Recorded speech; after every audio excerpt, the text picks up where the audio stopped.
First is the appointed time, and we have a quorum. I call the meeting to order. The meeting will end at 5:30 p.m. today. If necessary, I will extend the meeting by 15 minutes. May I remind members that if you have any direct or indirect pecuniary interest in relation to the items of discussion today, please disclose the nature of the interest in accordance with Rule 83A of the Rules of Procedure. May I also draw members' attention to Rule 84 on voting in case of direct pecuniary interest. Item 1, FCR 2024-25-10. This item ask the members to approve the proposal endorsed by the Establishment Subcommittee on the 8th of May 2024 that is set out in EC 2024-25-1, making permanent of one-time limited supernumerary bi-disciplinary post of Chief Building Surveyor or Chief Structural Engineer D1 in the Buildings Department with effect from 15th of June 2024 or with effect upon approval of the Finance Committee, whichever is the later. To lead and oversee enforcement action against and policy reviews on unauthorized building works in new territories exempted houses and support building control and enforcement work against new territories exempted houses in the new territories to cope with the growing workload arising from completed private housings in the Northern Metropolis, amongst others. According to paragraph 3A of the Finance Committee procedure, because the Establishment Subcommittee does not recommend further discussion of the item, nor is there a request jointly made by not less than 3 committee members to further discuss the item, no further discussion is to be conducted by the Finance Committee as recommended by the subcommittee. Now I put FCR 2024-25-10 to a vote. Will those in favor please raise their hands? Thank you. Those against, please raise their hands. Dr. Teck-Chi Yuen. I think that the majority of the members who voted are in favor of the proposal. I declare this proposal passed. Agenda item number 2, FCR 2024-25-11. This item invites member to approve a new commitment of $780 million for the provision of information technology infrastructure in the new district court building at Caroline Hill Road and upgrading of information technology infrastructure of the judiciary.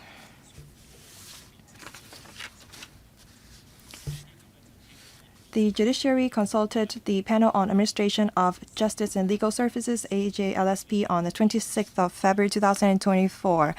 To answer members' questions, we have from the judiciary, Ms. Esther Leung, Judiciary Administrator, Ms. Jose Yam, Deputy Judiciary Administrator, and Ms. Candy Chan, Chief Systems Manager. As Mr. Liu is not a member of the Finance Committee and he is the chairperson of the AJSP, I will be briefing members on the salient points of the discussion. On the 26th of February 2024, AJLSP discussed the proposals submitted by the judiciary to provide a new infrastructure or information technology infrastructure in the new district court building at Caroline Hill Road and upgrade information technology infrastructure of the judiciary, as well as building a new data center at the new court building. The AJLSP members supported the judiciary submitting the funding proposal to the Finance Committee for approval. Members concerned about the total recurrent expenditure of the proposed project that is much higher than that of the West Kowloon Law Court building that was commissioned in 2016. Members think that the project should be cost-effective and that a KPI should be set up. To lower the recurrent expenditure, members also suggest the judiciary combining the data centers in new law court building and the West Kowloon Law Court buildings, or relocate it to a more remote area, as the courts will be processing sensitive information when they process national security related cases. The members were also concerned about the IT security issues. The administration have already responded to the members' concern and questions on the AJLSP meetings. If members would like to speak, please press the button now. There are 40 members who have pressed the button. I will read out their names. Dr. John Ning, Mr. Lam Chen Sing, Mr. Chan Xiu Hong, Dr. Chao Man Kwong, Mr. Chan Xiu Chung, Mr. Tony Chen, Mr. Michael Tim, Mr. Yang Wen Kit, Ms. Yung Haiyan, Mr. Tang Fei, Dr. So Chen Wing, Dr. Wendy Hong, Mr. Chen Kim Pon, Mr. Benson Look, Professor Priscilla Leung, and Professor William Wong. Dr. John Ning. Thank you, Chairman. I have to declare interest. I am an independent director of a telecommunications company. I support the project because we need information technology to enhance efficiency of our judiciary. I have a few questions. First, on security. The recurrent expenditure is almost $100 million, so I wonder how much of the recurrent expenditure is to be spent on IT security. Because as time goes on, we need to perhaps upgrade the software and maintain the systems. Problems may emerge. So I wonder how much is to be spent on IT security. And I would also like to have the breakdown. Also, there will be two data centers. There will be one new data centers, and the one in West Kowloon will be upgraded. For the new centers, some $120 million will be spent in the new building, but for the upgrading, only $87 million will have to be spent. So I wonder why there is a discrepancy of $30 million. My third question. When the old data centers is to be upgraded, will we retain the old facilities? And how will the government handle the old data? Thank you. 3 questions. Recurrent expenditure, the discrepancy in terms of cost, and how we deal with the old data center. Thank you. Thank you, Dr. Ng, for the question. In terms of recurrent expenditure,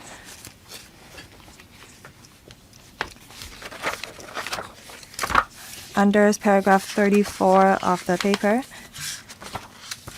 we have some details on the recurrent expenditure. The total recurrent expenditure is $99.7 million, and the net recurrent expenditure is $82.2 million. 80% of the costs are to be spent on procurement of hardware.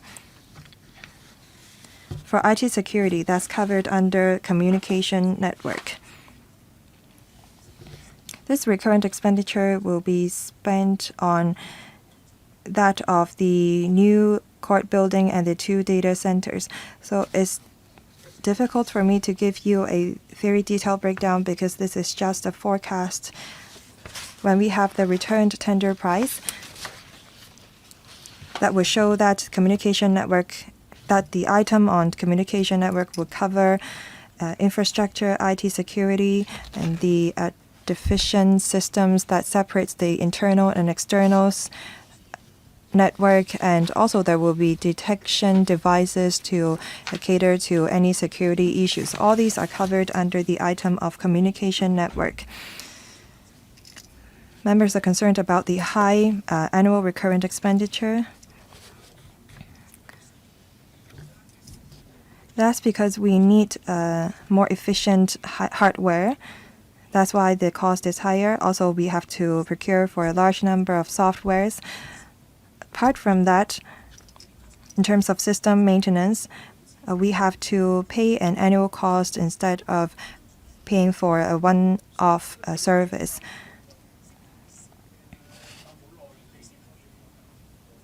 We will reflect the recurrent expenditure in our annual statements, and we will try to absorb the relevant cost.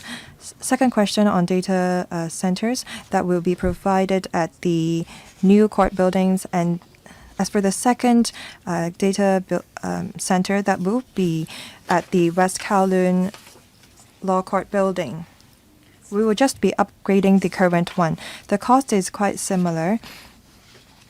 For the one in West Kowloon, there is already existing telecommunications system. We're just upgrading the facilities and systems to make it comparable to that of the primary data center. we have to upgrade the data center in West Kowloon so that it becomes a secondary data center. That's where the difference lies. Dr. Ng's third question. We have a data center in a High Court building. The electricity and the capacity are not enough to cater to our need, and we will use that to house the current IT facilities and servers. Thank you. Next, Mr. Lam Chan-sing.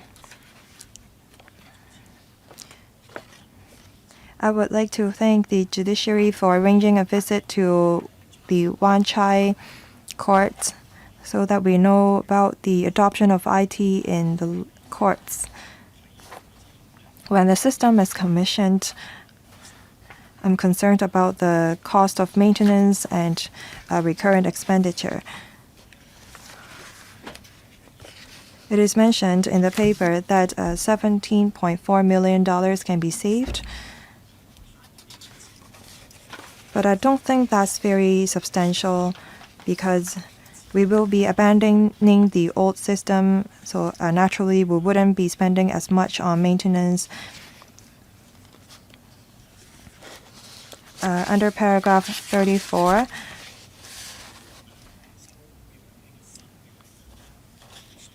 for system maintenance, some $99 million are involved.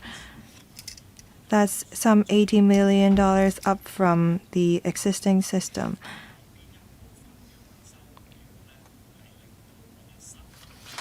So I wonder why the maintenance cost of the new system is so much more expensive than the existing one.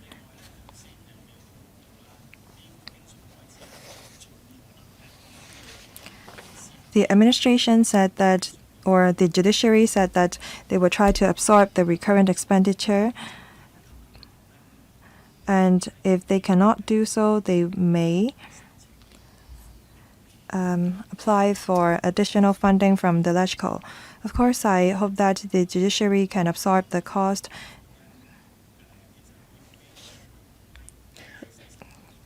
Because it would be very difficult for us not to approve an additional funding proposal because the system is already there. I hope that you can absorb the recurrent expenditure within your budget. So can you actually cope with the high recurrent expenditure, that is the maintenance cost of the system? I would also like to ask about the IT security issues as mentioned in paragraph 13 of the paper. The judiciary said that they will observe the relevant standards issued by the government as well as those promulgated by the national and international authorities. So I wonder what these standards are.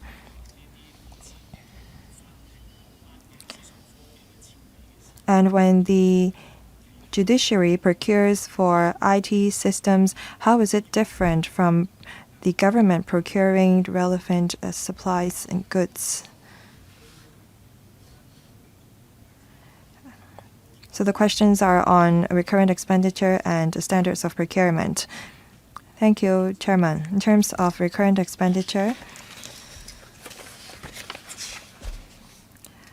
most of that come from hardware, software, system maintenance.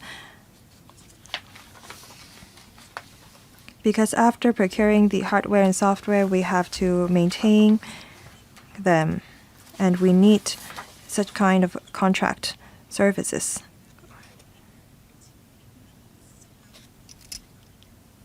The cost of hardware and software is much higher compared to before, because in the new court building we will be using hardware that is of higher efficiency. That is why the cost it's been tripled, and the cost of software is tenfold.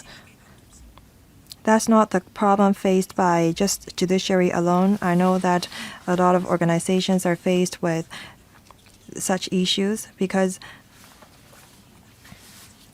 recently the mode of charging service for software is much higher. Previously, we used capital cost to procure for service that lasts a long time.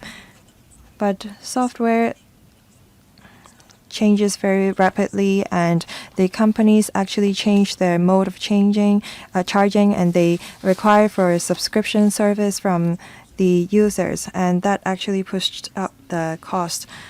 Third, on telecommunications network,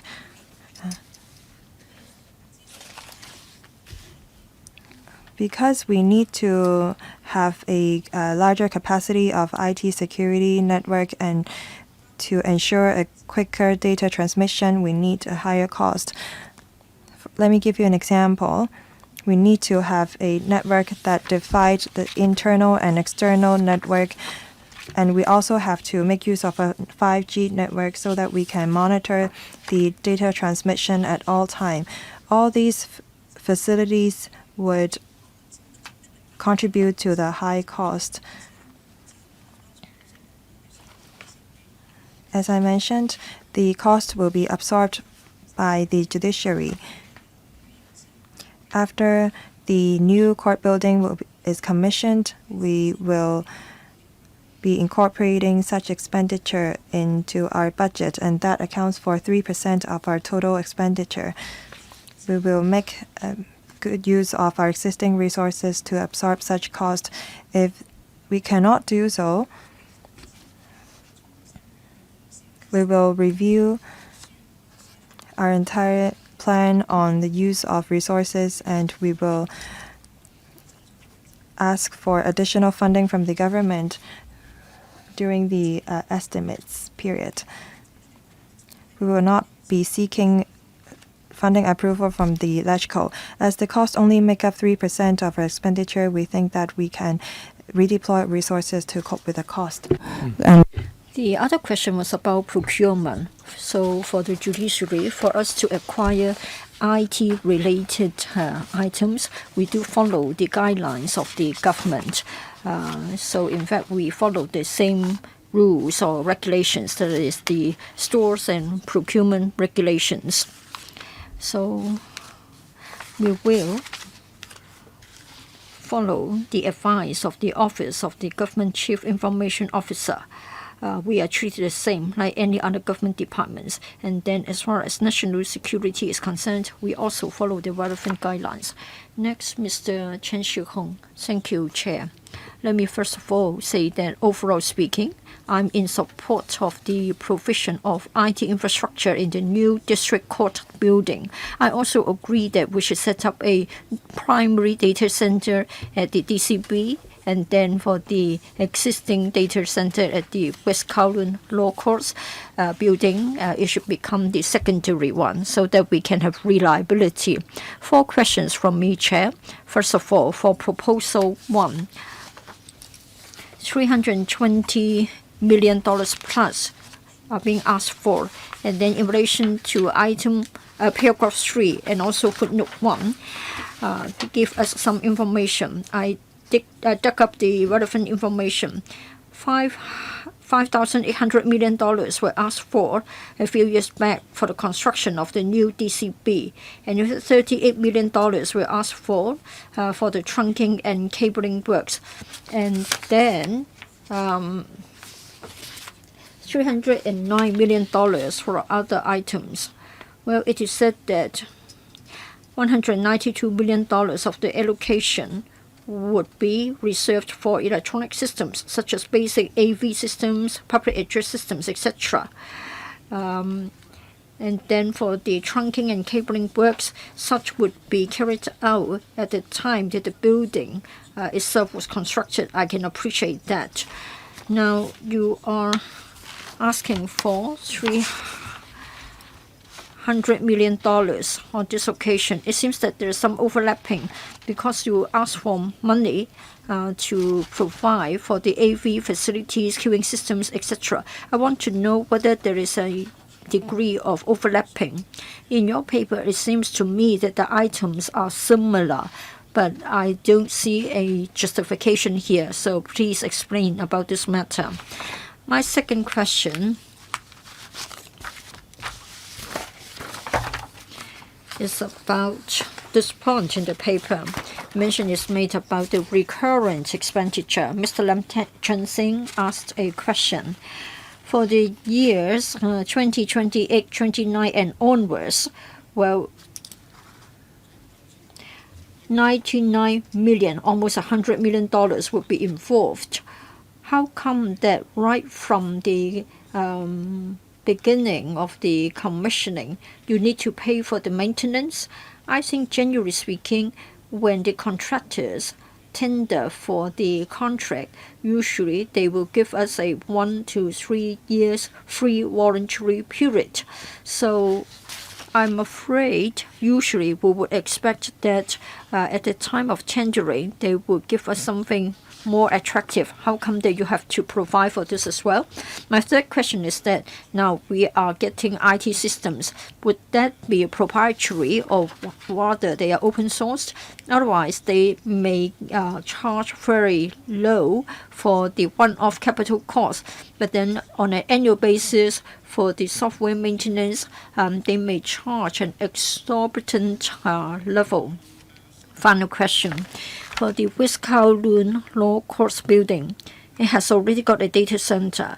In the future, it will be upgraded. I want to know how you can maintain the service of the data center so that it won't be interrupted or interfered with. Otherwise, does it mean that at that period of time, you won't have the benefit of a backup system? Thank you. Ms. Leung. Thank you, Chair. Thank you, Mr. Chen, for your questions. In year 2022, we asked for a sum of money to build a new DCB. At the time, the project cost does include 2 items related to IT. But then we did follow the guidelines for public works projects. That is, we have to separate it from the construction cost. As Mr. Chen mentioned, for the project itself, we have money for IT, etc.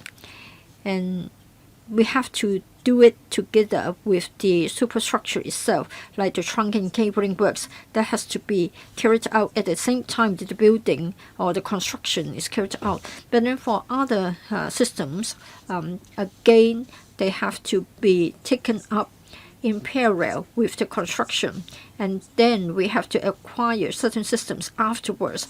So briefly speaking, for the IT systems that we are asking money for, they are not overlapping with those related to the previous request. We come here to get money for hardware, software, and related services, as well as the items for communication network, and then terminal devices like scanners, etc., etc. So there's no overlapping at all. As to the other question, I would like to defer to my colleagues. As to Mr. Chen's second question, currently at WKLCB, we do have a data center. It will be upgraded in future. It will become the primary data center for the judiciary. The upgrading won't affect our support to the use of IT by the judiciary within the judiciary. In order to save time, we are going to carry out certain tests. Before the commissioning of a new DCB, we will be carrying out certain tests at WKLCB to make sure that the operation of the new DCB will be smooth. For the other rather technical questions, I would like to defer to my colleague, DJA. Yes, Mr. Yan, please. Well, regarding the fees for maintaining the software, please go to paragraph 43, implementation plan. In the years 25, 26, 26 to 27, we need to start installing and testing. And then usually the maintenance period would last for 12 months only. And therefore, under recurrent expenditure for the years 28, 29 onwards, we therefore have to reserve money for subscription and also maintenance. As to whether we are having proprietary or non-proprietary software, both will be included. It depends on the proposals from the tenderer. Both would be procured. Can I have a quick follow-up? I think the tender exercise hasn't been started. Can we not include a condition to say that if the hardware software can include a 3 year, say for example, warranty period, then they should be sort of be able to quote a preferential price. I think your time limit has been exceeded, so please look to this point, or you can give a very brief reply. Mr. Chen's point can be considered. Thank you. 睇到今次呢個 Dr. Chaman Kong, thank you. About this funding proposal of $780 million, some members also note that the recurrent expenditure amount to $99 million, and the infrastructure can be used for some 20 years.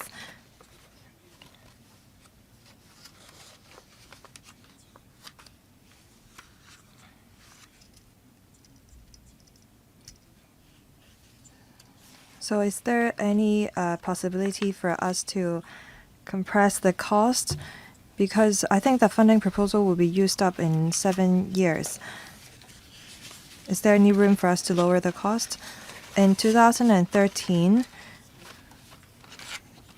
the West Kowloon Law Court Building expenditure on infrastructure on IT is $51.8 million, but for the one in Causeway Bay, it cost some $320 million. So the costs have gone up 5 times. I understand that the infrastructure and facilities may be different, but after upgrading the infrastructure, has the judiciary improved their efficiency in handling and processing cases, and has the backlog of cases been cleared? Thank you. There are members are mostly concerned about the recurrent expenditure and if the judiciary can improve their efficiency after upgrading the infrastructure. Thank you. The recurrent expenditure is an estimate. We will make use of public resources in a very prudent manner. If there are other ways for us to procure such services in a more cost-effective manner, we will consider it. Second question on efficiency. For new district court buildings that will combine 3 existing district court buildings. So the size and the facilities are much larger than the West Kowloon Law Court building, and the IT level and system cannot be compared. Some 20 LegCo members went to a court with modern technology. Well, that actually does not reflect the most update status. In West Kowloon, we didn't have a plan or a system for e-filing or electronic bundles. We have a audio to voice to text system, and we have a remote hearing and e-appointments, digital evidence exhibits, so on and so forth. All these technology will improve our efficiency, and that will lower and reduce the time that needed to be taken for hearings and to process the bundles.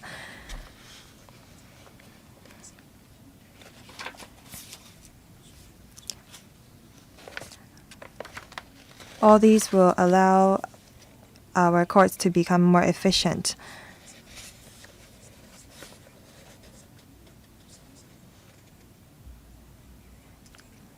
We will try to quantify the efficiency that have been enhanced upon procurement of such infrastructure, but it's difficult for us to do that at this stage. Thank you. Also, Mr. Chow asked if the judgment can be announced more quickly. But as for the announcement of a judgment, the Court of Final Appeal also issued a direction that the district court buildings and district courts have to announce their rulings within a specific time. But in terms of efficiency, we're also talking about the time when the court open and when the case closes. So we want to compress the time for that, and if IT can help with that, we will work on it. Thank you. Next, Mr. Chao Chiu-chung. Thank you, Chairman. Thank you, JA, for arranging the visit.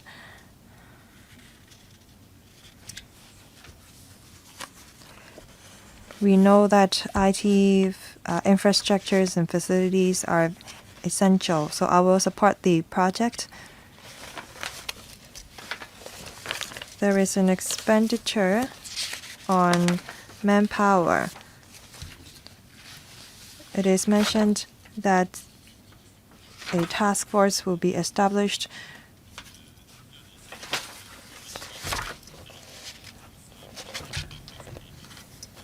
because some $36 million will be involved in setting up this project team consisting of staff from general IT professional and other grades in the judiciary. But you didn't mention how many staff members are involved in the project team and what is the size of the team.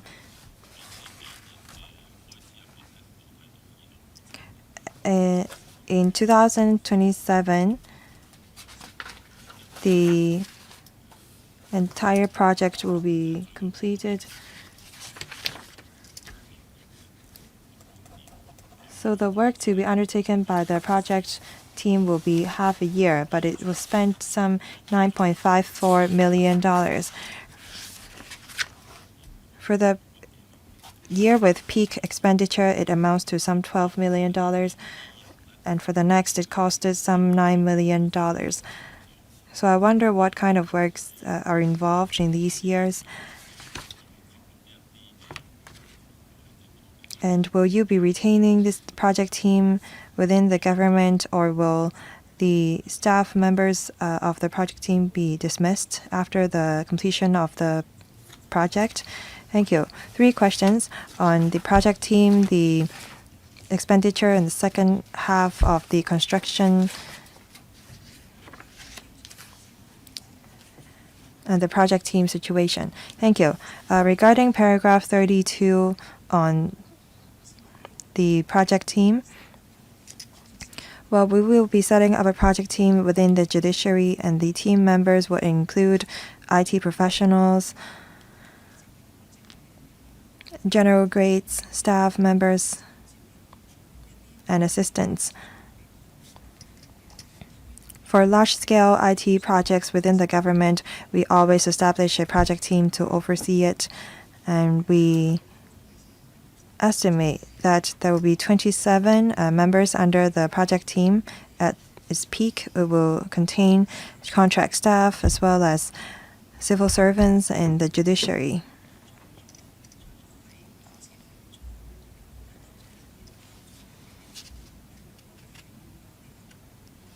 We will be hiring contract staff. There will be 20 of them. As for the rest, they are to be redeployed within the judiciary. So to put it simply, we will be redeploying staff members from the judiciary to monitor the IT infrastructure, the tendering, the project management, and support for architectural design of the infrastructure components, so on and so forth. So after the completion of the project, the team members will be redeployed to their original positions. Next, Mr. Tony Che. Thank you, Chairman. I support the work of the judiciary, including the digitalization of their work. I would like to ask about the data center. For high-level data center in terms of height, size, loading, capacity, temperature control, lighting, and electricity, there will be different requirements or higher requirements.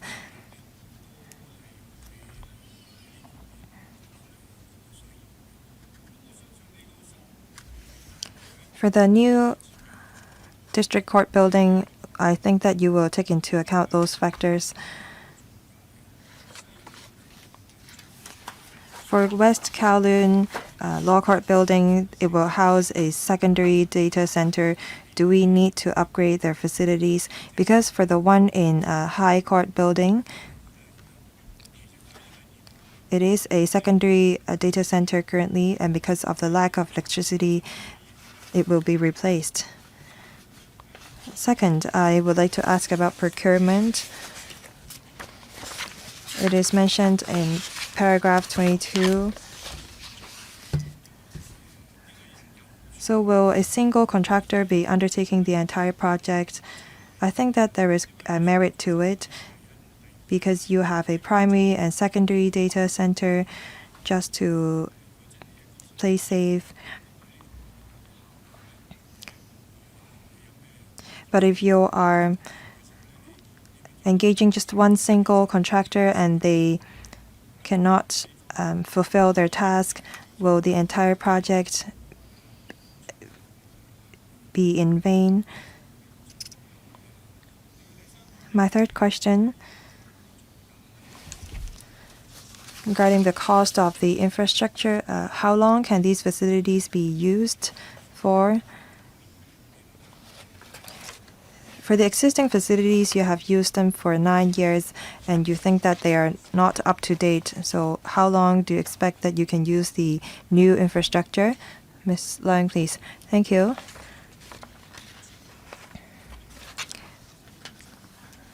For the two data centers, one will be located at the new district court building. That will be the primary data center. For the one in West Kowloon, it is currently our primary data center. It will become a secondary data center in the future. As for the IT level, the width and depth, and the data transmission capacity of the new district court building will be higher than that of the West Kowloon one. So the upgrading of IT infrastructure will also be included in our funding proposal. We have consulted the OGO and we have reviewed our entire design, and they think that our design is appropriate. The infrastructures will need to be able to cope with the data capacity. Member also talked about security. We have to establish data centers within our government premises because the IT clearance standards is much higher in court premises than other premises.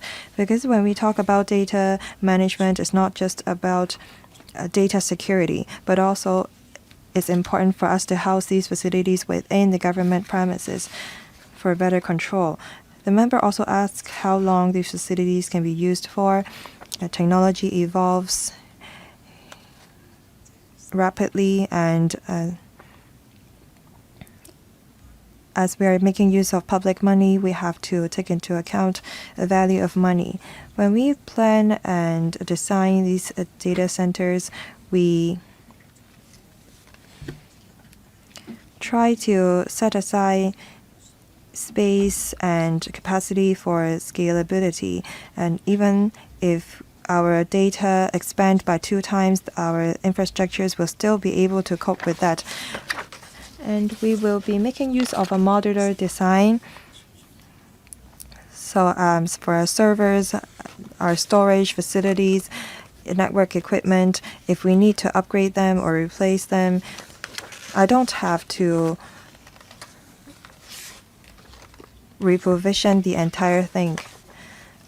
By making use of this modular design, I can upgrade just part of the facilities so that it can support our service and data for up to 10 years.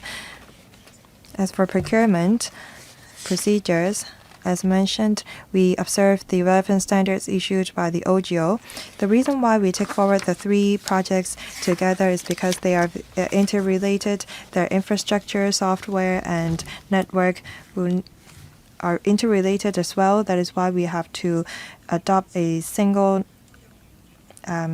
procurement exercise. We have different suppliers of hardware, software, and firewalls.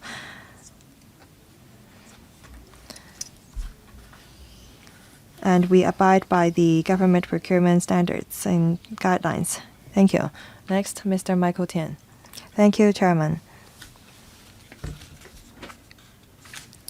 We all know that there were cybersecurity incidents of different government departments previously, and I believe that people are concerned about security or cybersecurity issue.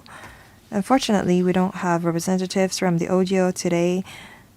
I wonder if the government officials can answer my questions. It is mentioned time and again that the government adopt IT design of the highest level. But I believe that for those networks that had glitches or experienced glitches, they were procured at a highest level.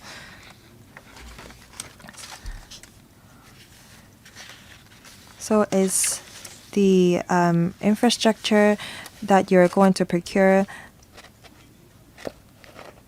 sufficient to handle the data that will be housed or stored?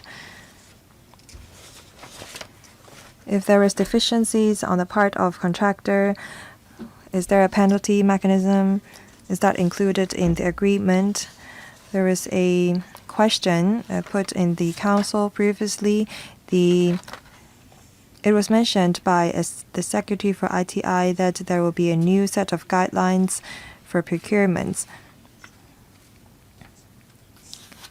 The SIT said that they will appoint a principal officer to be responsible for the procurement if there is any incidents. Can you confirm if there is a new set of guidelines? So our questions on IT security.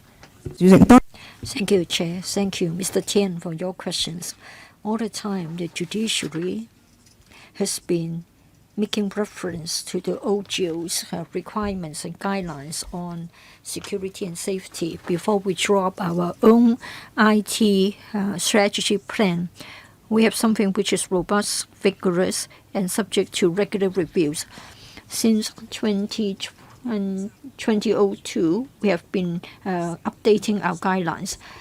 In the year 2024, in the month of April, the OGO has updated the guidelines, so we'll follow suit. For IT security, all along it is close to our heart. Mr. Tian is right to say that the court data and bundles of documents should be protected vigorously. So we have multi-layered firewalls, and we have detection and warning systems to detect for intrusion as well as suspicious activities or attacks or abnormal flow of information. So members, you don't need to worry. We have come here to ask for your approval. To a certain extent, we can justify why the amount of money asked for is on the high side, relatively speaking, because we want something better, like having enterprise-grade 5G services, so that at any one time, wired and wireless data transmission can be within the control of the judiciary, and the external and internal users will be segregated. So we'd like to have an upgrading of our services, and then day in, day out, we'll be having our own IT professionals monitoring the activities, either in-house staff or our contract staff. So we do attach a lot of importance and give a high priority. Now you refer to the highest ranking official to be deployed. Well, we will certainly follow the advice of the OGO. Chair, I think you would know that I am quite a layman. I just know that you will never have the best. There will always be something better. Well, recently, many other departments and bureaus have got problems with leakage of sensitive data. So can I be assured that your proposed systems will be better than the systems of other departments, like more firewalls and all components, all elements are of a more superior quality than others? JA, we followed the highest standards laid down by the OJO. It will be difficult for me to compare ours with other departments. We have a lot of systems, like our own staff would not be allowed to use other programs to do the official business. Even if they can access remotely, there will be a number of verification and authentication requirements. Chair, can I have a quick word? Now, the OJO is saying that this is already the highest standards. Now, have you been told by the OJO as to whether those departments that have had incidents had already adopted the highest standards, and are they going to refer to you the revised and even higher standards? Well, we have to look forward, and then for the new DCB, when we acquire the software, we have already raised the standards. In other words, currently, the law court buildings don't have the 5G service, they don't have the detection systems, they don't have a separate cloud infrastructure. So these are the additional security features, hoping that we can be even more resilient. Thank you. Next, Mr. Yang Wing-Kit. Thank you, Chair. For this funding request, in principle, you have my support, but still I've got a few questions. First of all, paragraph 18, as well as the information in the annex concerning the cost for the cloud infrastructure. $53 million in total will be involved. Why is it that we need a separate cloud storage system? Why not make use of the one provided by the government as a whole across the board? Probably this would result in cost savings. How come that you are interested in having your own? And then for the recurrent expenditure, is almost $100 million. Altogether, $18 million will be needed. You are spending $700 million to upgrade your systems. Well, we've been told that the efficiency will be enhanced. By having the electronic systems and the IT strategies, you're supposed to make staff cost savings. And then I know the courts have to make use of a lot of transcription services or interpretation services. Are you going to make use of AI to do that? Will there be cost savings? And would the same be true for the transcript services? It seems that $10 million, $17 million are being sort of saved. So what about those that I've referred to? Or are you saying that those that I've referred to cannot really be saved? Now you're going to contract out a lot of services. Almost $18 million will be spent on maintenance. Would you consider having your in-house staff to maintain the equipment? Have you ever assessed the comparative cost effectiveness of having it in-house or have it contracted out? 3 questions. Cloud drive for cloud infrastructure, and also whether you can have cost savings, whether you can have in-house staff instead of contracting it out. 3 questions. Well, for us to have our cloud infrastructure for storage, this is mainly because the judiciary is not part of the administration.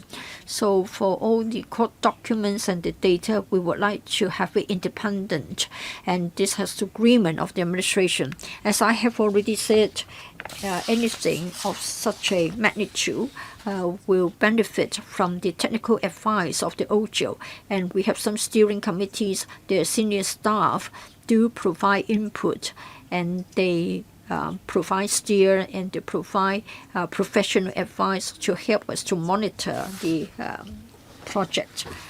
Well, like we have made reference to other departments.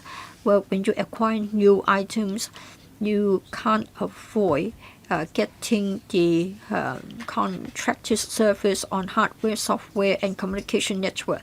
But of course, we do have our own IT staff, both in-house as well as contract staff. We need the contracted service because we have to follow closely the latest developments. That's why, in this regard, we have tried to adopt an approach which is highly cost-effective. In the long run, by having more and more digital approaches, we can have staff cost savings. But we're still at an early stage, and we have yet to yield the results of staff cost savings. Well, perhaps we have to update our observation. I think using the government's cloud doesn't mean that it's not independent. By having it contracted out, it means that something is in the hands of a contractor. I think it's better for you to achieve more cost savings. I think the government's cloud infrastructure should be of the highest standards in terms of security. It should be much better than the contractors. And so please reconsider this. I think you'll be safer and also cheaper if you use the government's cloud. I think it's a suggestion. Well, for our IT security standards, they are the same as the administrations, but then we want to uphold the independence of the judiciary, and we have to assure that the judiciary operates independently. So we have to keep our own cloud infrastructure for storage of data. Next, Ms. Eunice Young. Thank you, Chair. To follow up on the point made by Yang, well, for the cloud, now if you want to make sure that the judiciary should be independent in terms of the court data, but then data can be stored in the government's cloud, as you cannot sort of identify the data. Now you are spending $36 million on this. What about the money needed for your for the government's service? You still get the audio to support that. So it is a bit different from what you have said. If you would like to make it independent, then why don't you skip the role of the audio? Have your own people to monitor your systems. You get contractors who also get input from the audio. So it appears to me that the independence isn't as rigorous as you said. Yes, courts should have independence in adjudication, but then data on its own doesn't claim any sort of uniqueness. So please compare the costs required if you have the cloud yourself or have it within the government. And then you have to incur $99 million per year in relation to the recurrent expenditure. Mr. Lam Zheng asked a question on that. Hardware, software, you have already acquired that. How come that you still have to spend money on it every year? We should be talking about depreciation. So I don't suppose that you need the same amount of money every year.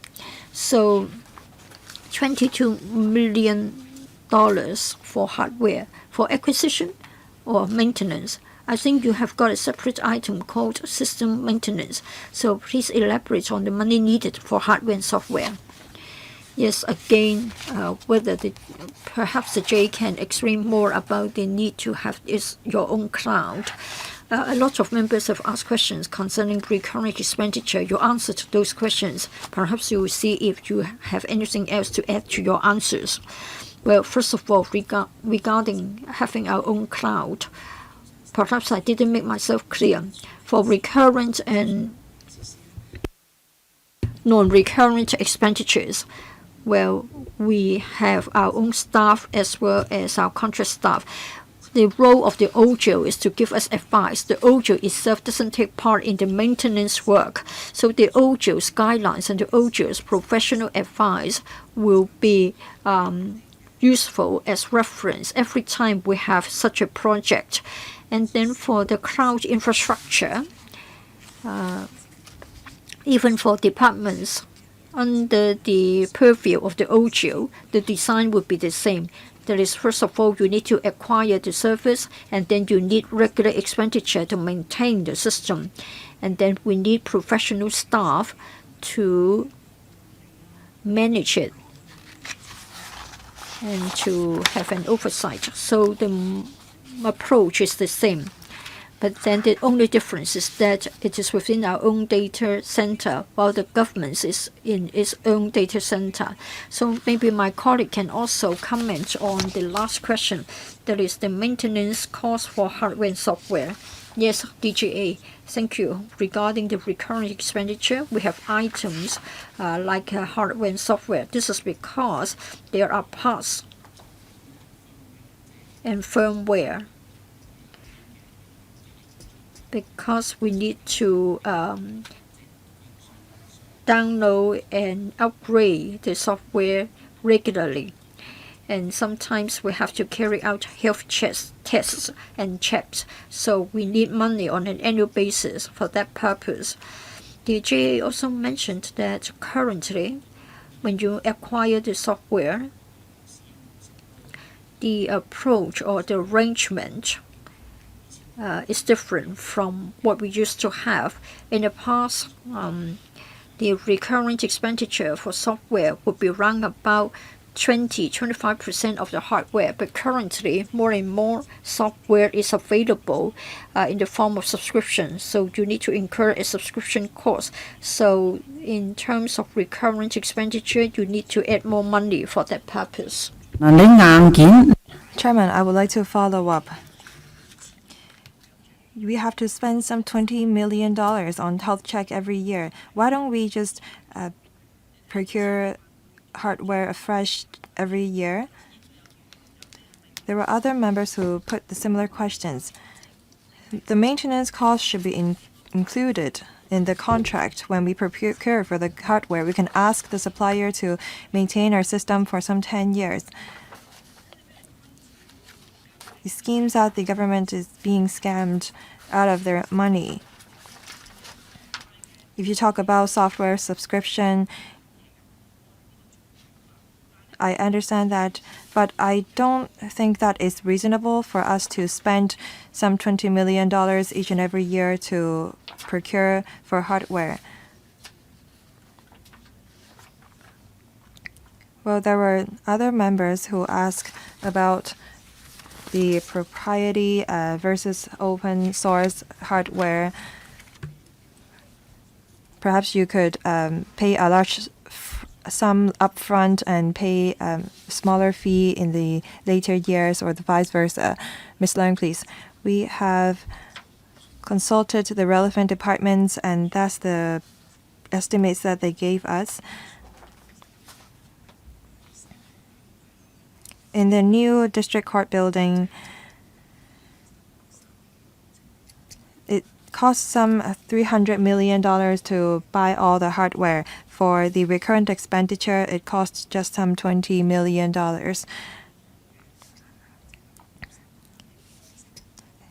If we can have or find a better ways for us to maintain the hardware, we will consider it, but that's the current situation and the market. We note Ms. Young's comment. If there's ways for us to save cost, we will definitely adopt those approaches. Thank you. Next, Mr. Tang Fei. I support the funding proposal so that the IT infrastructure of the new district court building can be up to date. As mentioned, there will be 2 data centers, one primary and one secondary data center. So are the functions of these 2 data centers the same, as in the primary one will be the main one and the secondary one would just be a backup data center? Is there a division of work between these 2 data centers? Because if these two data centers are exactly the same, then I would have this question. Is it better for us to have a cloud data centers or a physical data center? We have to compare the cost. We can have virtual data centers on the cloud.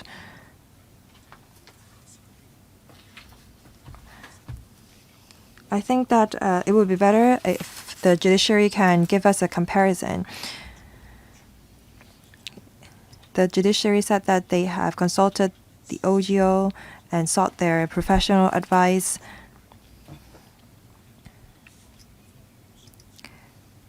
But we want to have comparison among different approaches. Is it better for us to have a physical data center or a virtual or a cloud data centers?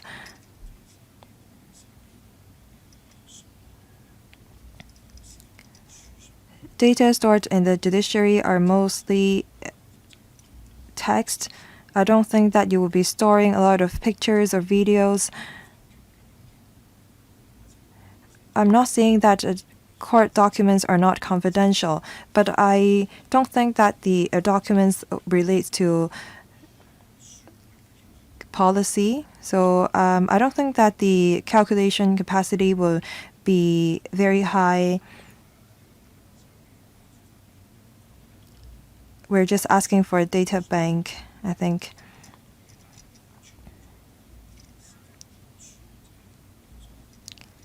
For court documents from the prosecution and the defense, well, they have to submit those in hard copy instead of soft copy. So from the cost or environmental perspective, shouldn't we phase out all the hard copies? What is the progress of digitalization of these documents? There were other members who talked about AI. For instant upload of rulings, it's now done very quickly. English has been our official language, although Chinese is also one under the Basic Law. Can we expedite the process of translation if we can make use of AI tools to do that? I think that most of the rulings are done in English mostly. They're not uploading both the English and Chinese versions concurrently. Can we do that in the future? Ms. Leung, please. Thank you, Mr. Tang, for the question. There are 14 different courts under the judiciary, including the tribunals. We have 2 data centers. The primary one is in the West Kowloon Law Court building. The secondary data center has been here for a long time, and that is in the High Court building. We need 2 data centers to make sure that the data and information stored in the court will not be lost. If we rely on a single data center, that will not be safe. So we will be adopting the current approach of having 2 data centers, as there will be more facilities in the new district court building, and the speed of the systems will be faster. That is why we need a more modern infrastructure, and we need to upgrade the data center. Now, in terms of the computation capacity, we need a high computation capacity because before 2022 we used hard copy, and after that we are going digital. Court documents are mostly submitted in digital form currently. Court documents are not just documents. They may involve exhibits and pictures. They will have to be dealt with or processed in a digital way.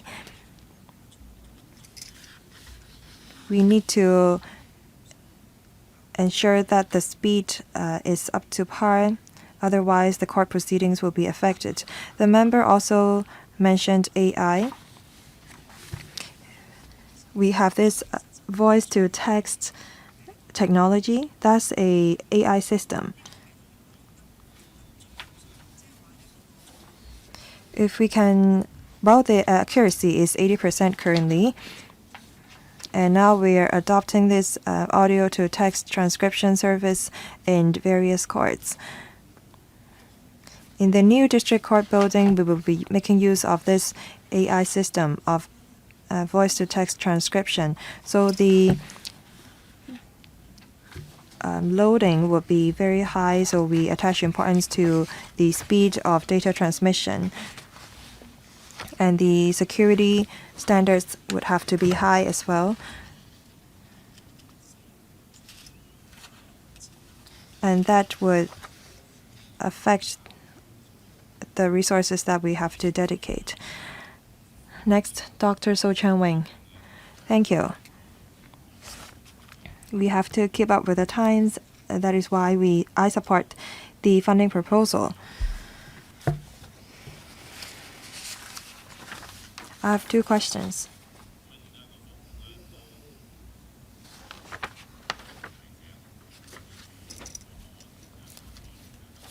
We have to be mindful of data security, cyber security.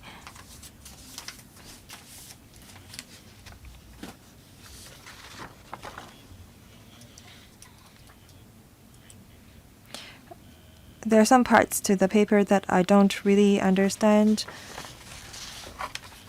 On page 4, there is a heading that says enhancement of IT and information data security protection in all court buildings.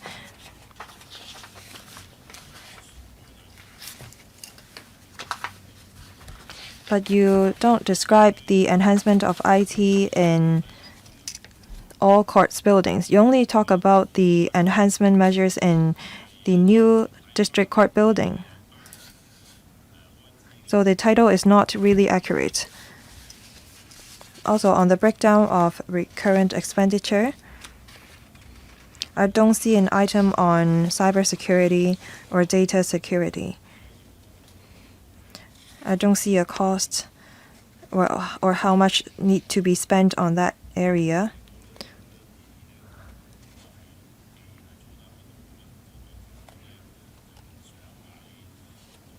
I want to have these figures.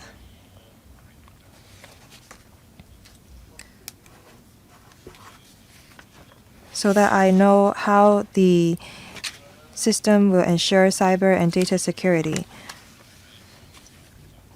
So what is the significance to this title? Are you asking us to support your project in the name of cyber and data security? JA, please.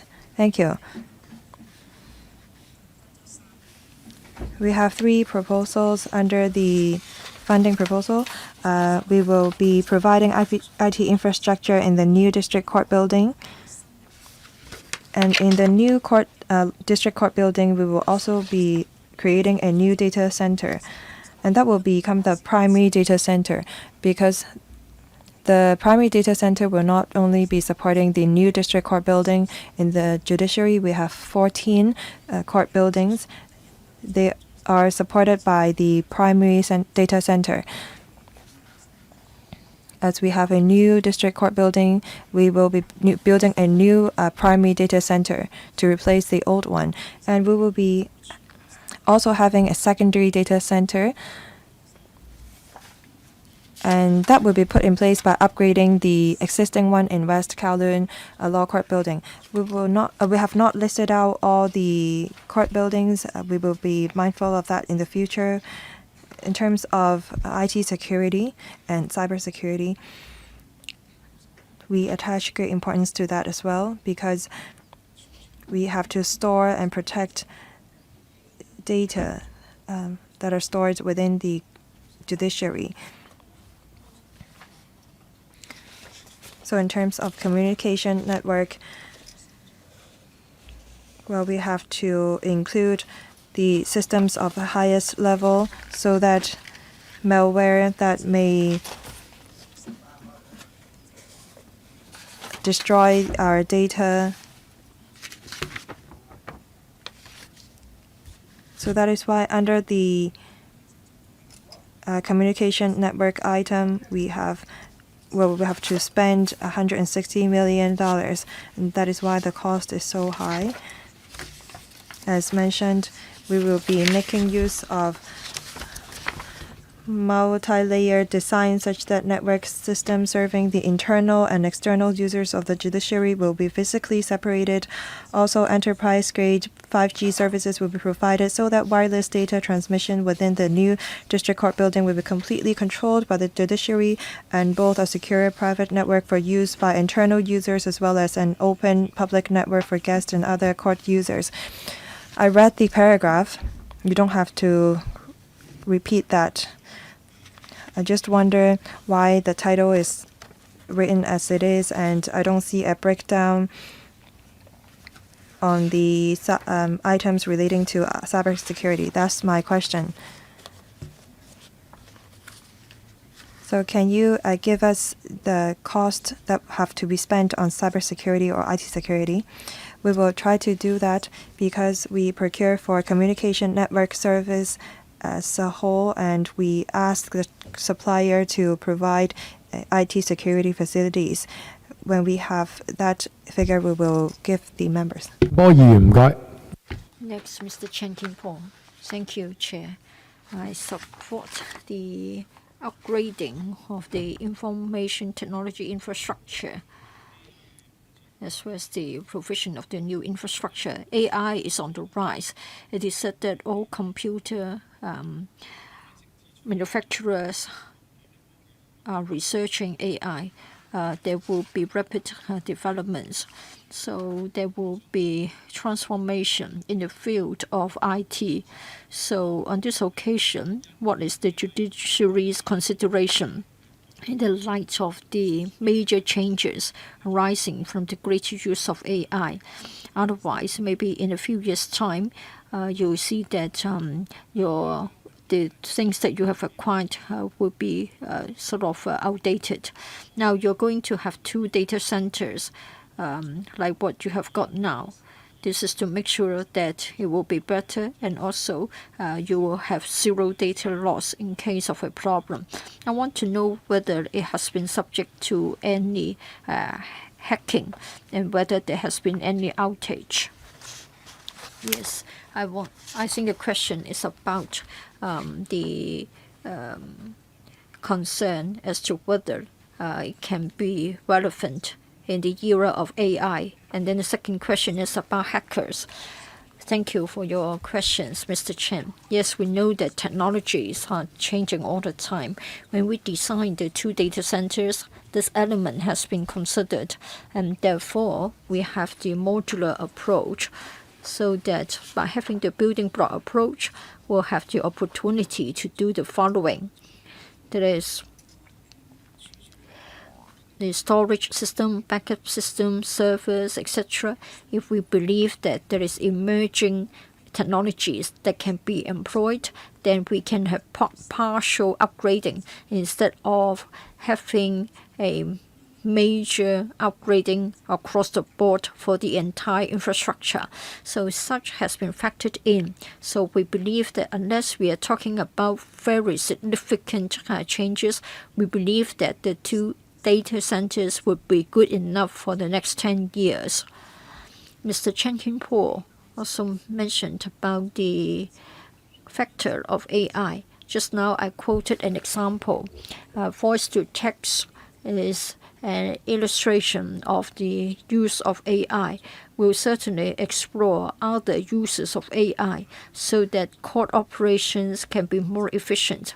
But of course, we have to bear in mind that AI is not sort of applicable in each and every aspect of the professional service of court operations. So we are having a set of guidelines being drafted in this regard. So we'll try as much as possible use AI, but at the same time we have to make sure that justice would not be compromised. What about hackers? Yes, Mr. Chen would like to know about hacking in the past 9 years. Well, as I have said, we don't wait until we get the DCB before we are able to uphold the security of our court data. Well, from time to time, not to mention the past 9 years, we might have some IT security incidents like phishing emails, and from time to time, we might get in blackmail letters, and they try to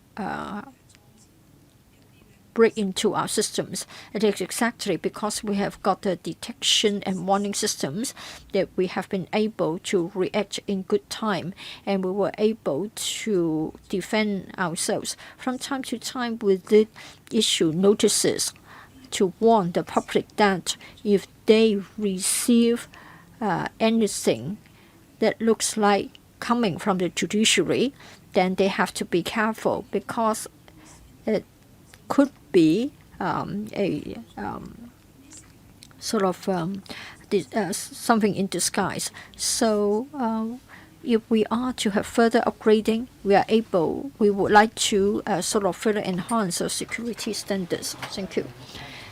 Next, Mr. Benson Look. Thank you, Chair. Well, regarding the new DCB at Caroline Hill Road, in relation to the provision of IT infrastructure therein, as well as the upgrading of IT infrastructure of the judiciary, you have my support in principle.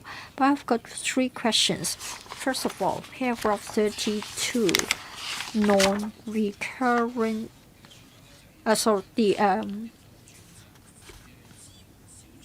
non-recurrent expenditure. A project team will be dedicated to the job, comprising of 27 staff members. $36 million will be involved. In other words, it will be around about 5% of the total project cost. It can't be dismissed as a small figure. Well, how come that you cannot make use of your establishment to set up a project team, and instead you need to find new money for that? The JA told us that it has been sort of a practice that is quite common. Can you cite certain examples to illustrate this point? Another question is about information security. Yes, you talk about protection of the data. You have mentioned that it will be of the highest standard, highest level.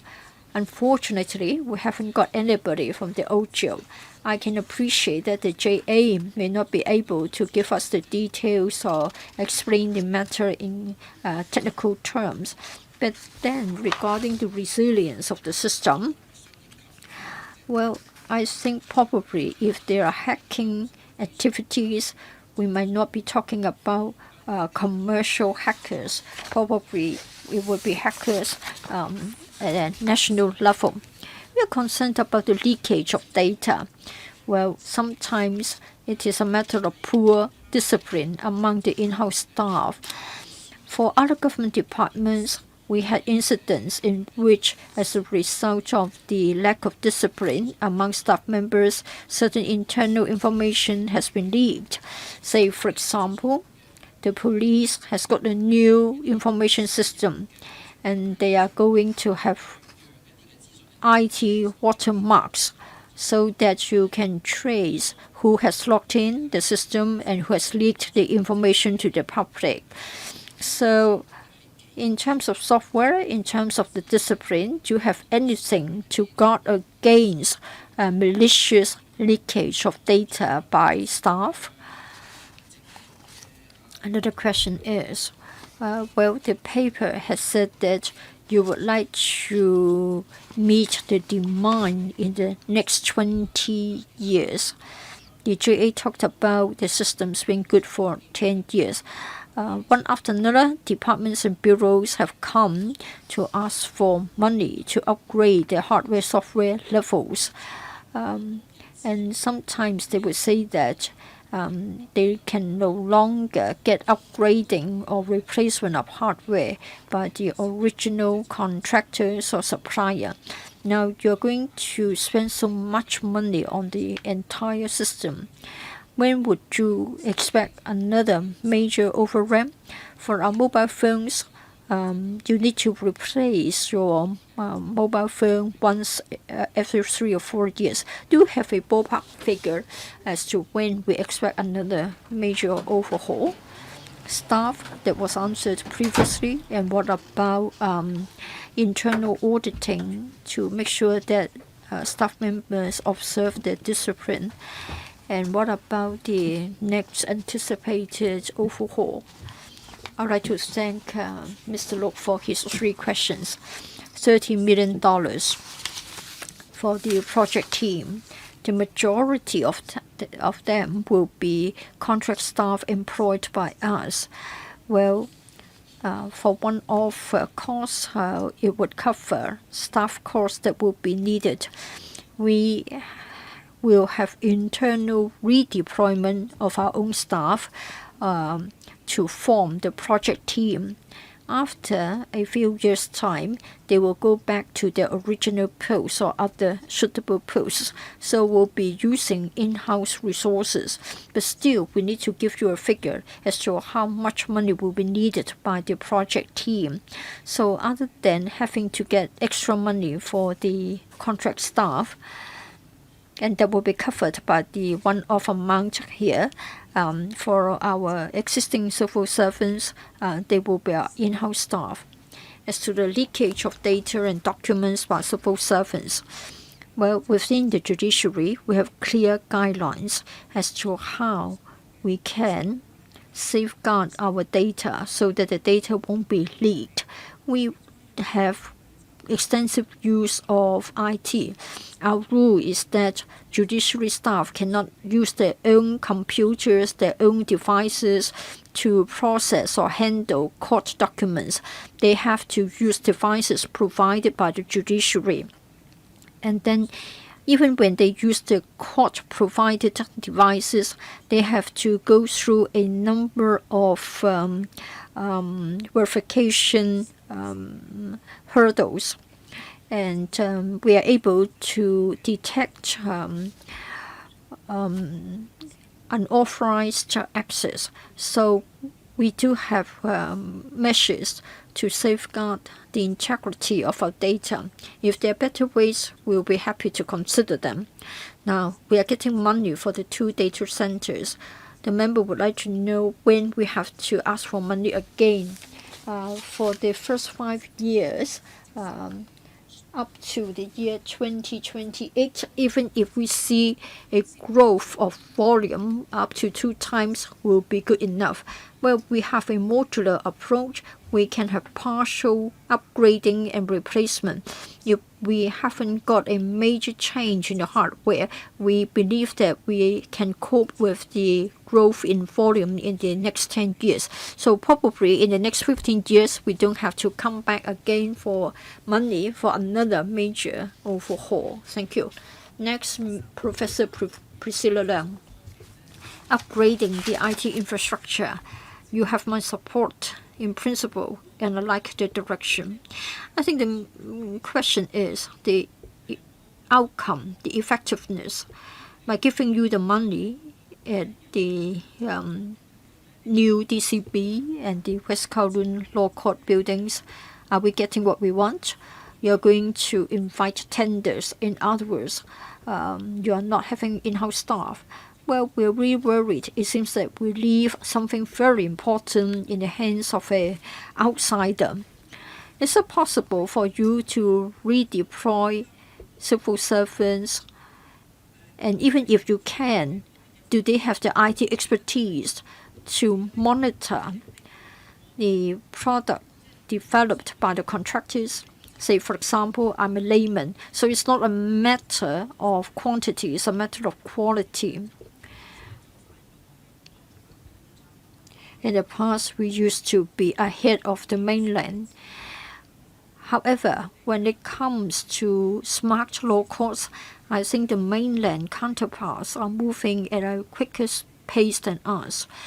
We have been visiting the Supreme People's Court, and we know that they are aware of the ongoings in each and every province and city. Now, you would like to have the infrastructure for the future 20 years. Have you made reference to the mainland practices? And we have been talking about checks and balances. Where do we get the system? For our judiciary, I think it is indeed very important. It is just too important for us to afford any problems. For the recent cases, I think all around the world, they would be interested in laying hands on the relevant court data. So I'm afraid you may not have backup at all. And so that's the first question. Second question is, do you have a timetable? Do you have a roadmap to have full automation and full digitalization? So I just have these two questions for clarification purpose. The third point is a caution. That is, if are not yet ready in terms of our IT, I believe that it is better for us not to be too ambitious and try to have live webcasts fully. And I think it's a matter of quality. Before you are ready, before you are sure of the safeguards. And in fact, I've been following the judicial reforms. Certain types of cases are not amenable to smart court procedures, because after all, it is a matter of litigation, it's a matter of arguing over the legal points. So I think you need to get this right. In other words, you shouldn't be too ambitious. Even the mainland is having a review to check whether they should allow webcasting of each and every court case, because lawyers may want to become maybe just too interested in getting media or public attention. So we need to make reference to their experience, and we don't need to have live broadcasting throughout. And you have to make sure that you have correct and adequate monitoring. 個問題。 Three questions, Ms. Lang.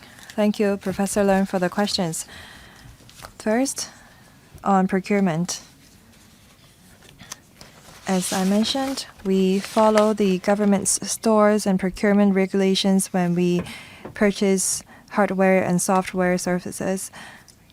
We abide by national and international authorities' standards in the procurement and acquisition of IT software and hardware. Also, we comply with the safeguarding national security requirements.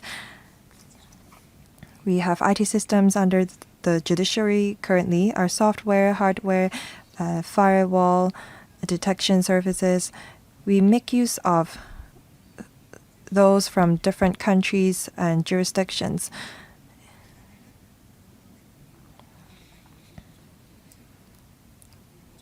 We make use of their devices and products. But in terms of daily monitoring and maintenance, that was done by civil servants and contract staff under the judiciary. We have some 200 staff members that work on IT systems. They include civil servants and contract staff. So it's not the case that we have the suppliers maintain our systems and products. On smart law courts, Professor Leung is very right.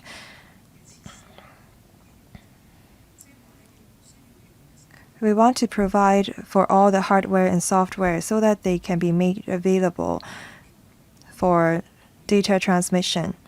But that does not mean that each and every case will involve all these AV or IT systems. When we presented to the AJLSP, we submitted a draft bill on remote hearings. For some cases, even the legal sector does not support a remote hearing of those cases, and that would because that would affect the litigation and there could be abuse. For a live broadcast of cases, we only select suitable cases for that. And in the future, we will continue to uphold the fairness of judiciary and its independence. We will only make use of IT to improve efficiency of legal proceedings. We will not just pursue IT and efficiency alone. Thank you. Next, Professor William Wong. Thank you, Chairman. My first question, when the systems are commissioned, well, we do have a very large IT team in the government. The overhead cost is quite substantial. So why don't we work with our existing IT teams? In terms of hardware, the government will be building a data center, and we already have ones that are existing. Second, it is mentioned that IT or AI technology will be adopted. But for AI technology, we need to update it regularly. We have to feed them with data, for example.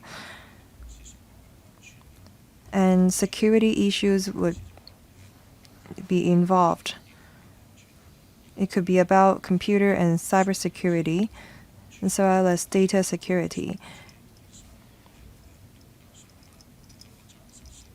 In terms of the truthfulness of the data, we have to protect it and make sure that the data will not be tampered with. So have you taken into account this in setting out your operational cost? Third,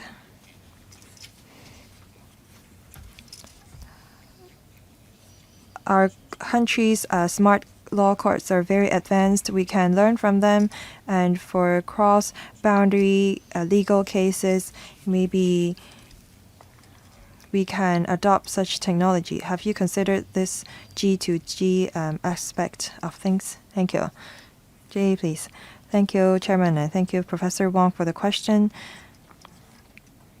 As mentioned,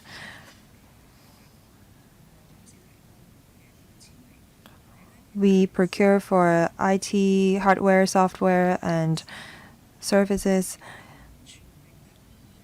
from suppliers. At the same time, we have IT teams under the judiciary to oversee the entire thing. We will not outsource everything to our suppliers. We're just buying service and products from them. But we have to take into account the cost effectiveness. We cannot just increase the overhead or staff cost substantially when we have this new district court building. We will make use of some contract staff.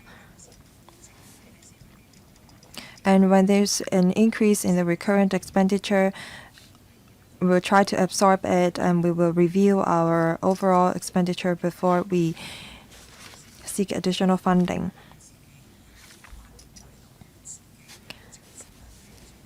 We have data centers in the court buildings, and we will be upgrading it.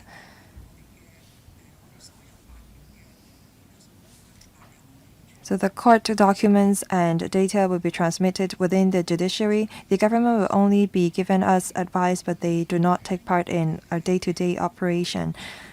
We consulted the government, and they said that they don't have capacity to cater to the court data. And we have already set aside space in the new district court building for the data center. So we think that our approach is a cost-effective one. The last question on a smart law court. Actually, the judiciary communicate with our counterparts in Beijing, Guangdong regularly, and we visited their smart law courts. We have made reference to their advanced technology on legal proceedings, and maybe they sometimes adopt remote hearings.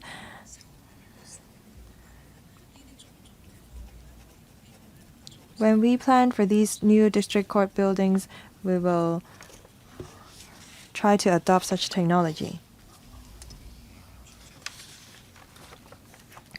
I don't think that my question has been addressed, because the GA said that they would communicate with their counterparts in the mainland regularly. So I think that we have to take into account a cross-boundary data flow.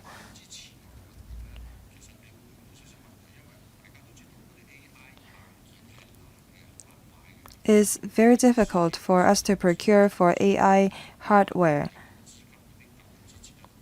I don't think that the funding that you have will be able to cope with that. Why don't you share with or make use of government AI centers? Thank you. We will consider it. Before the next member speak, I would like to remind members that there are 4 members who have pressed the button to speak. If there are other members who want to speak, please come down to the conference room. Otherwise, we will be voting on the item and concluding the meeting very soon. Ms. Carmen Khan, please. Thank you. I have a few questions. First, on paragraph 22 of the paper, it is mentioned that the judiciary will be tendering the proposals as one single project. I hope that the judiciary can undertake it. That during the tendering exercise, you will be mindful of the requests put forward by the members. We all want the cost to be compressed, and I hope that this will be implemented,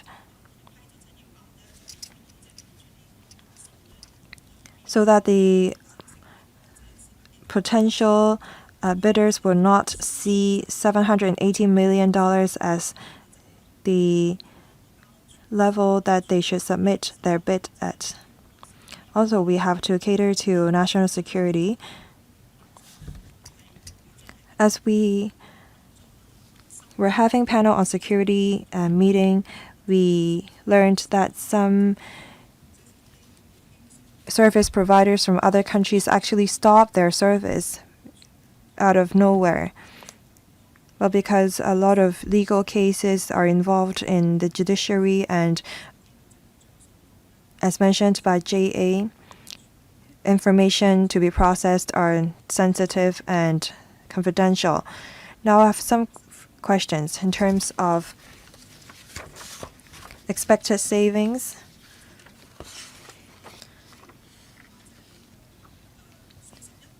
On paragraph 41,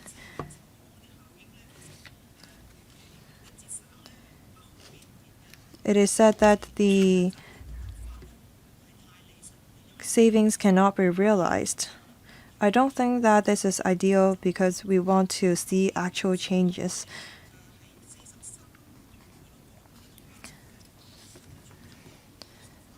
For the implementation plan under paragraph 43,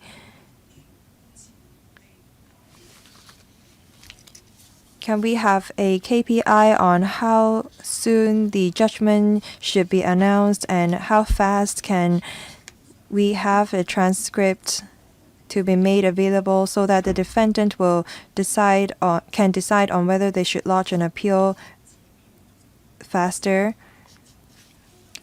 Third question. For the data center in the High Court building, well, as you will be building new ones, how would the one in the High Court building be processed or dealt with? Well, there are 4 questions. The first 2 questions are about the cost control and the suppliers issues, those have been answered. You can treat it as a reminder. As for the third and fourth question, will the JA take those questions, please? Thank you. Thank you, Chairman, and thank you, Ms. Khan, for the questions. I fully understand what the members is talking about. We want to quantify the efficiency that can be enhanced. As the data centers has not been commissioned, I cannot give you any concrete information. But as for the ICMS, in 2026, we will be asking all court users to go digital, and by then the efficiency will be enhanced. As for the systems on audio to text, when we reach a higher accuracy of the system, then we will consider turning the transcript generated by the system as a legal or official court document. Only when we do that can we quantify the enhancement of efficiency. At appropriate juncture, we will follow up on this matter and report to members in the AGLSP meeting. Now, after the data center has been upgraded as the secondary data center in West Kowloon, what we will do with the one in High Court Building? Well, the one in High Court Building will be used to support the IT facilities there. The electricity and the capacity of the data center in High Court Building cannot be used to support the courts under the judiciary. We will not be upgrading it. Thank you. Next, Ms. Elizabeth Quat. Thank you, Chairman. I support the request to get money to upgrade the IT infrastructure. We have to embrace smart law courts. I think the JA spent a lot of time on explaining to us the requirements. I think you have gone through the details thoroughly. Chair, as part of my work, I built a data center, so I'm fully aware of the complexity involved, and it requires professional expertise. I know, generally speaking, traditionally, you have had your own data center, but then would you consider cooperating with professional organizations so that they invest and construct the data center for you to use, so that they can keep on updating it and they have professionals for you to engage and recruit high quality professionals? It would not be easy. Are you worried? And then for such data centers, you have special requirements concerning power supply and cooling. And I support your approach of adopting greater use of AI. I think be it VTT or remote hearing, I think that's the trend. And then in turn, you need more power supply for your data centers. Now you say that you will be good enough for another 10 years, but then technology does move very quickly. So are you sure that the power supply will be adequate for such a long period of time? And when you studied the proposal, did you try to compare the cost effectiveness of having your own data center or having a data center built and operated by a contractor? And if you do it on your own, are you quite comfortable with the adequacy of power supply currently as well as 10 years down the road? Yes, I think the point was raised previously. That is, would it be better for you to join and outside this data center. Perhaps you can focus on the adequacy of power supply. Thank you, Chair. Thank you, Dr. Elizabeth Quat. Well, the judiciary will manage its own data center. We have made reference to OJO's advice. At the same time, we're aware that for government departments, if they have to store a huge amount of sensitive data, it is also their practice to have it within their own building, and they carry out their own management. Well, it is a matter of whether it is secure, and the location itself is also important. In future, we have the data center at the new DCB, as well as the another one in West Kowloon. They have already got a high level of security measures.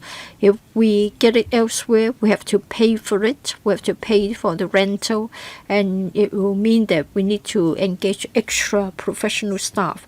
So we have decided on keeping the data center at West Kowloon, and at the new DCB, we will have space reserved for a data center, which will be the primary data center.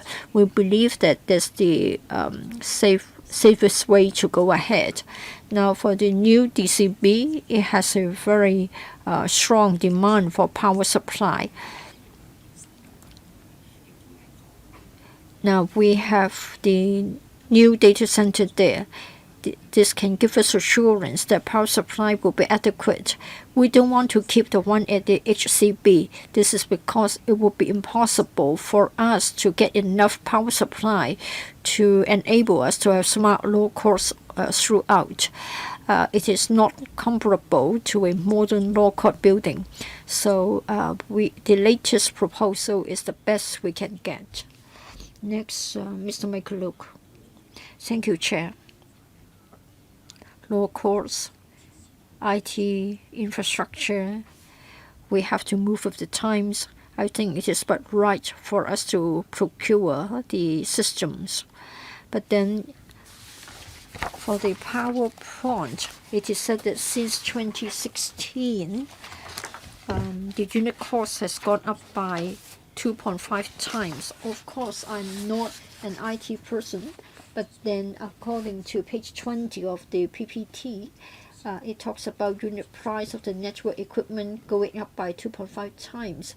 I like to shop around for my IT devices. I don't get the impression that the prices have gone up by 2.5 times. On what basis have you come to such a conclusion? What about the market surveys that you have made reference to? To me, I think IT items would only get cheaper and cheaper, or at least they won't get more expensive. This is because of competition.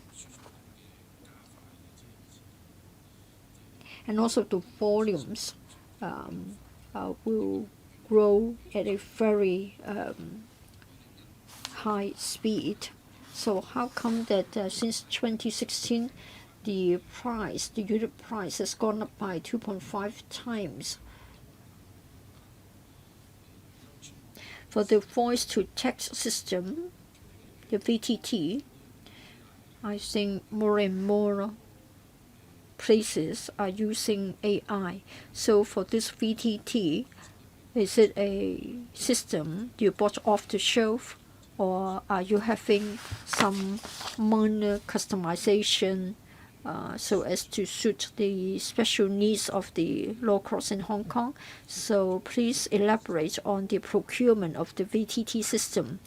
And then for the IT infrastructure for our judiciary, Mr. Chairman, I think the anti-China forces are attacking our judiciary fiercely.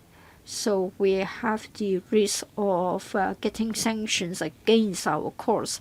So if you procure many components, parts, or software supplied by overseas companies, and if we are subject to sanctions, then we will be having huge difficulties. I would advise that we source locally or we source from the mainland. Yes, there are two items here. First of all, how come that you say that there is such a dramatic jump in the unit price levels? And the second one is about the origin of the surprise. Well, he said that the unit price of network equipment has increased substantially since 2016. Maybe we can defer to the DJA. When we designed and prepared for this project, we had to carry out certain assessments in relation to the hardware and the software. And then for network equipment, we did talk to the developers as well as the suppliers.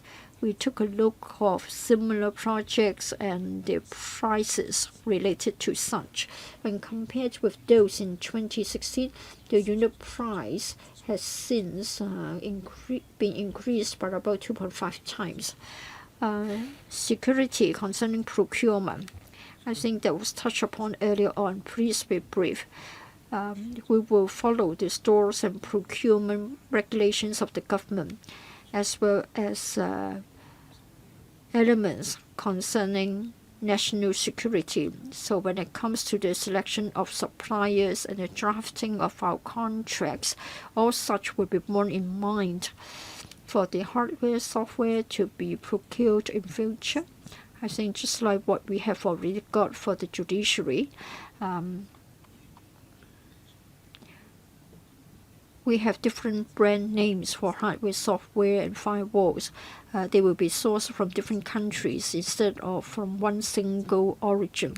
In any event, we are procuring the products, the services. As to the daily operation, management, and security measures, will rely on our in-house staff, either civil servants or contract staff. What about the unit price going up by 2.5 times? On what basis did they come to such a conclusion? You may have an updating of your equipment. In the past, you might need 10 machines to do the work. Now you only need 2. So how did you come to such a conclusion when you talk about unit price? That would have a bearing on the total cost. I think just now we've been told that you got the information from the market. Would you like to elaborate on that? Please switch on the mic for the DJA. Yes, since 2016, a few years have already passed, and different technologies have emerged. We were interested in comparing devices or equipments of having similar functions, like Wi-Fi 6 routers. That's what we are using. We won't be using older type routers. So we'll make comparisons concerning the latest models. We'll look at the prices and then we make a judgment on the unit prices. Thank you. Next, Mr. Lee Chen Karen. Thank you, Chair. My question is similar to Michael Look's. I want more details from you. $718 million will be needed, and I think in future you need $100 million annually. In other words, the total will be huge, $1.78 billion.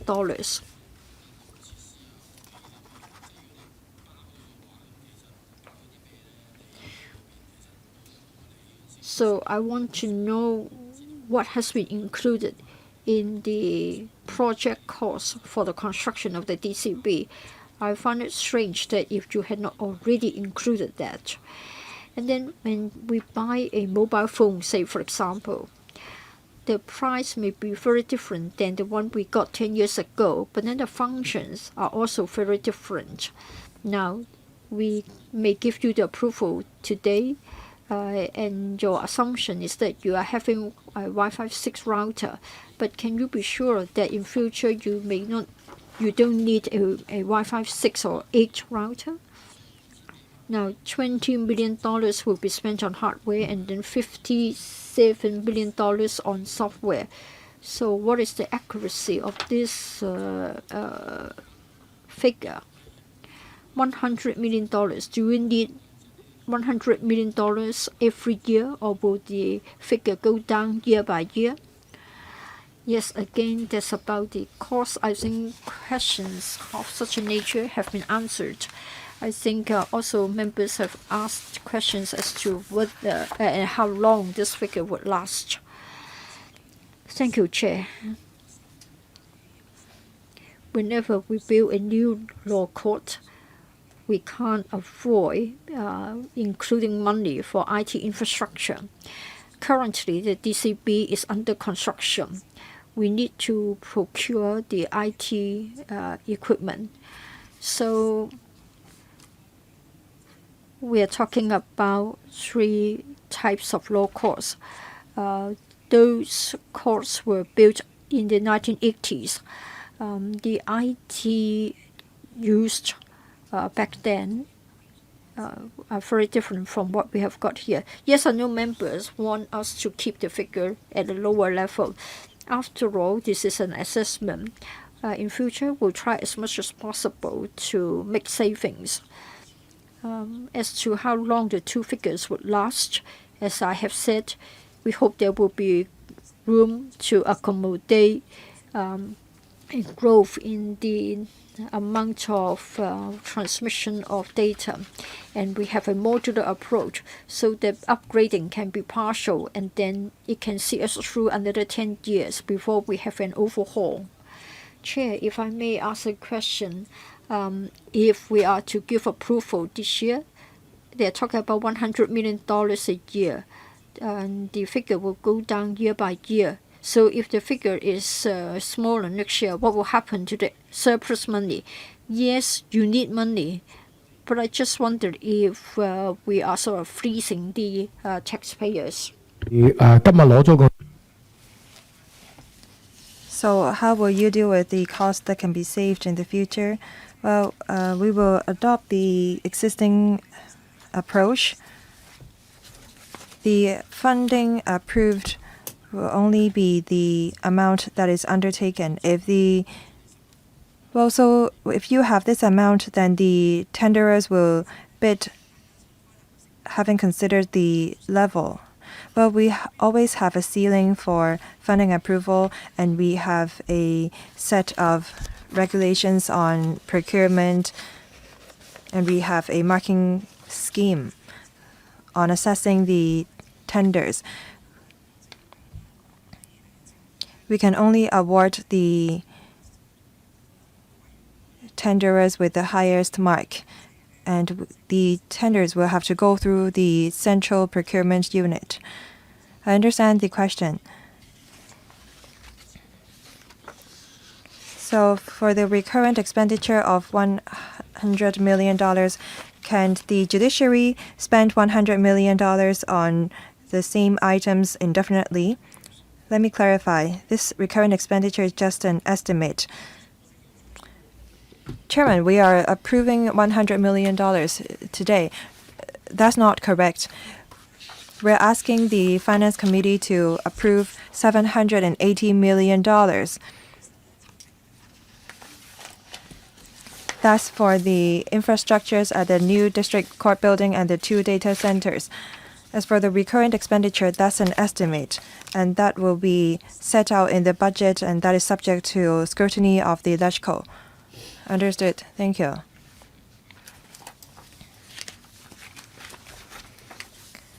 This has all along been the practice of this Finance Committee, and this has been discussed in the meeting. I think that the members now are aware of the procedure. The final one to speak, Mr. Michael Tan for the second round. Thank you, Chairman.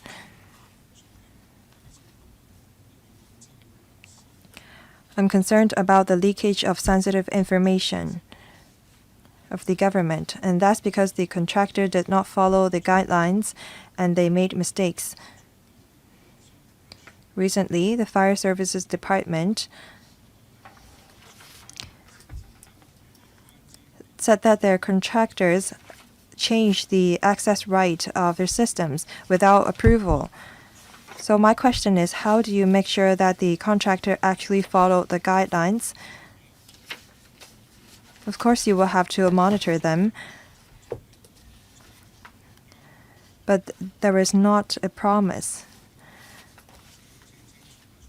So I would ask the judiciary to set that out in the agreement. When staff of the contractors make mistakes or change access rights without authority, you will put in place a penalty mechanism for that. For example, you can deduct 50% of the contract price if they make mistakes, or perhaps 30 to 50%. Second, you should bar them from bidding for government contracts for 2 to 5 years, for example. The government always say that they try their best, but what happens when contractor makes mistake? I don't even know what the progress of the incident with the Financial Services Department is. Jay, please. Thank you. We will try to enhance the provisions on data security and protection in our agreement. Thank you so much for the discussion. I now put the paper FCR 2024-2511 to a vote. Will those in favor of the proposal please raise their hands? Thank you. Those against, please raise their hands. I think that the majority of the members who voted are in favor of the proposal. I declare the proposal passed.